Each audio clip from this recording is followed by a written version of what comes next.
The name Ghana was derived from the medieval Mali Empire, which was also known as the Ghana Empire of West Africa. Ghana was the title of the kings who ruled the kingdom, which was then controlled by Sundiata Keita, founder of the Mali Empire in 1240 AD.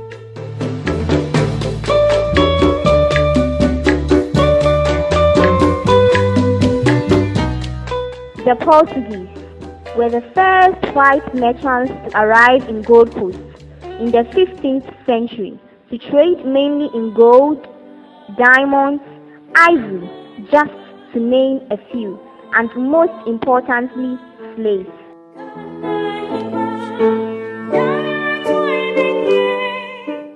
In 1842, a year after their arrival, they built the first castle in Gold Coast, called the Elmina Castle, which was also known as Sao Jorge da Mina, and a second one also known as Fort St. Anthony at Azim, a small fishing town in the western region.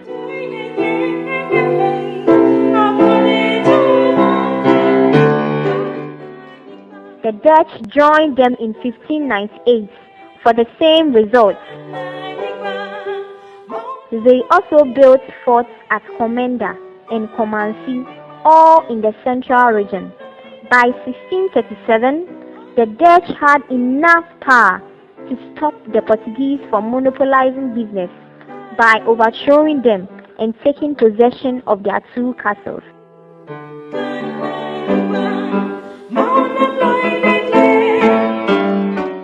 Other Europeans who joined these wheels of fortune in the Gold Coast were the British, Danes, and the Swedes. The Danes built one of the most important castles, the Osu Christianborg Castle in Accra, in 1661, which is now the Flagstaff House, where the President of Ghana lives. The Swedes also built the Cape Coast Castle, which was used as a slave depot to store slaves awaiting to be loaded into the next available ship to Europe. This castle was taken over by the British in 1665. The competition for gold, ivory, and slaves was so intense that the Gold Coast had the highest concentration of European military warfare outside Europe. Due to this fact, out of the 110 forts and castles built in West Africa, 100 of them can be found on the coastal areas of Ghana. The British took over the southern part when the Dutch withdrew in 1874.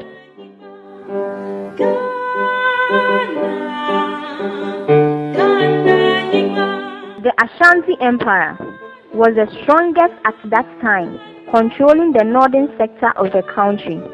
They grew more powerful as they progressed and conquered other tribes on their way south. This became a big concern for the British because they feared the Ashantis would control and monopolize trade if they conquered the southern part, especially the Fantis. In 1806, the Ashantis attacked the Fantis, who were backed by the British, and defeated them.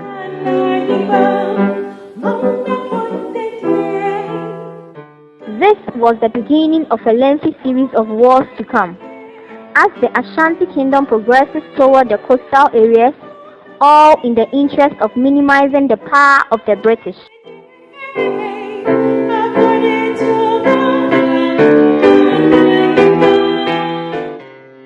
In 1821, the British took control of the coastal parts of Gold Coast. This happened when the Fanti chiefs repaid their debts for British alliance by signing a legal document, which eventually paved the way to colonial rule by the British.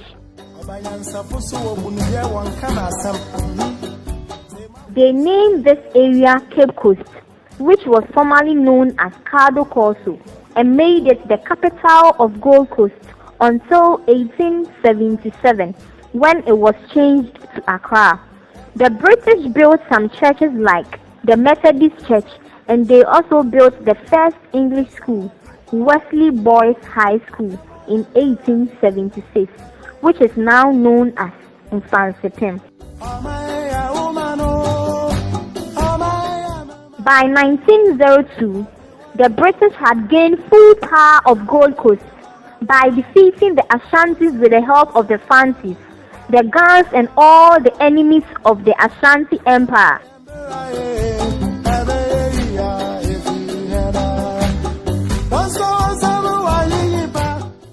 The first political party was formed in August 1947 by Dr. J.B. Dankwa, George Grant, Akufo-Addo, William Ofori-Atta, Obichebi Lamte, and Akwege.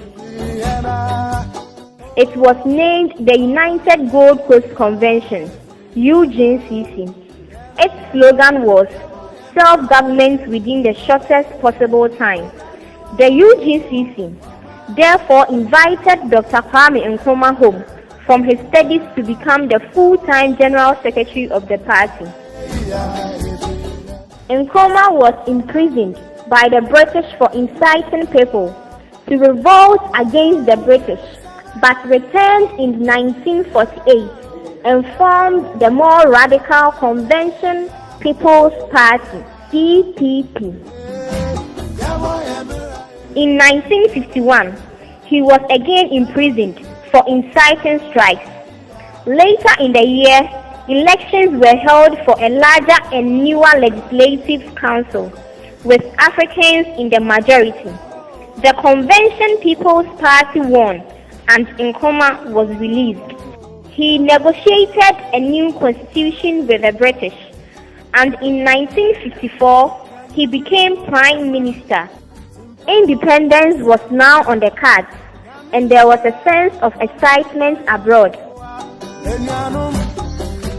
3 years later, on 6th March 1957, he led his country to independence. This was the day Ghana became the first sub-Saharan country in colonial Africa to be liberated from the whites.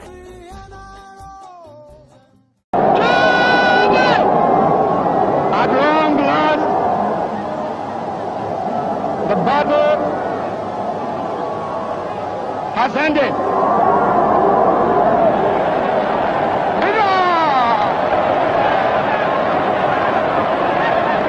And thus, Ghana, your beloved country, is free forever.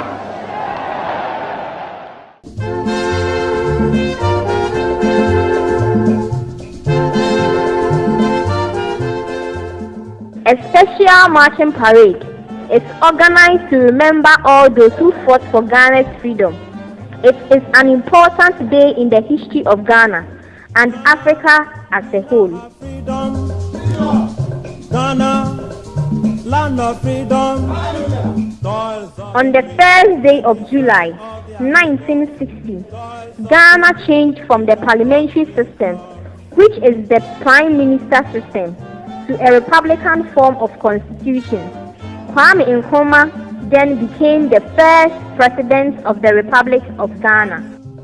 The star of Ghana, Nkrumah, star of Ghana. Everybody toils of the brave and the sweat of their labors, toils of the brave which have brought results.